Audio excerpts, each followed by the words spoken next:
Preface. Here be monsters.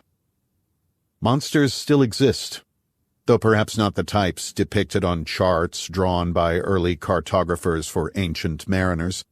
Those warnings, sometimes accompanied by the word monstra, Latin for monster, likely represented maritime hazards, but the idea of monsters and hazards beyond the horizon has stayed with us.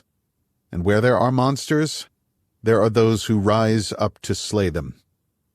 In a 1993 interview speaking about the film adaptation of his novel Jurassic Park, a reflection on the delusion of scientific control, author Michael Crichton said, "Biotechnology and genetic engineering are very powerful.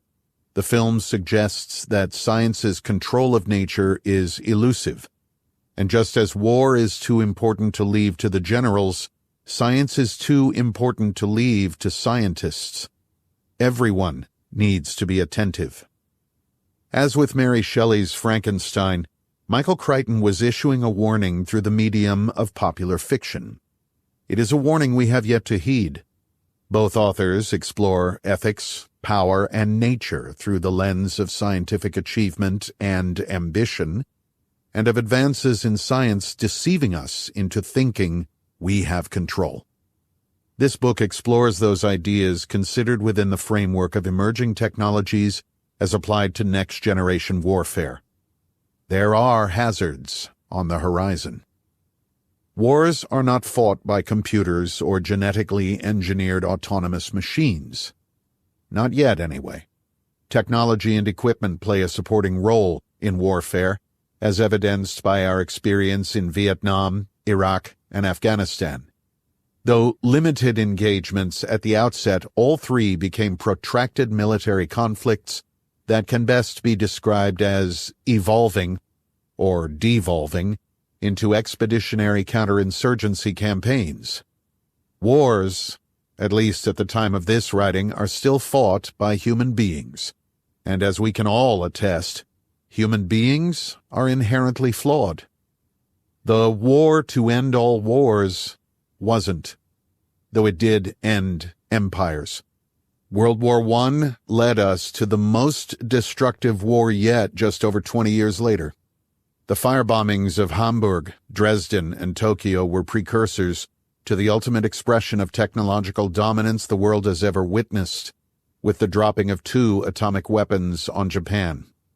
We have only progressed in our capacity for destruction since. The National Security Act of 1947 changed the Department of War to the National Military Establishment, which was then renamed the more innocuous Department of Defense in 1949. Ironically, since its renaming, the National Military Establishment has been less about defense and more about war. The ensuing Cold War saw a buildup of arsenals capable of destroying not just the adversary, but the world. The end of that war was but the start of another. The machine was hungry. It remains so. The World Economic Forum tells us we are on the verge of a fourth industrial revolution. Klaus Schwab, its founder and executive chairman, writes that the next industrial revolution is evolving at an exponential rather than a linear pace. The possibilities of billions of people connected by mobile devices with unprecedented processing power, storage capacity, and access to knowledge are unlimited.